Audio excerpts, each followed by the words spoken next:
size bu konuyu şeref vereceğiz.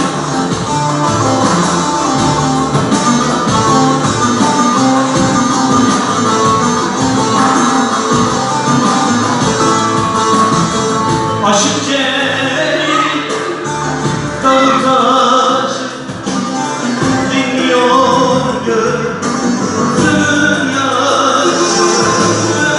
Mevlam öyle yaratmış ki kahretsin böyle.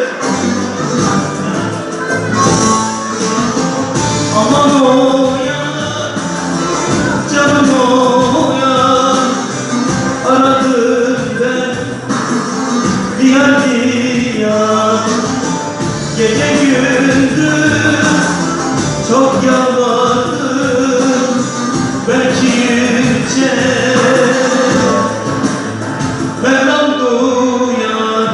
Kısa bir uzun hava gelerek herkese erkeklere dağılıyorum. Sonra da için Türkçe şarkılar gelecek. Uzun bir yer bakayım, yola bakın, belki gelen babamdır gelse.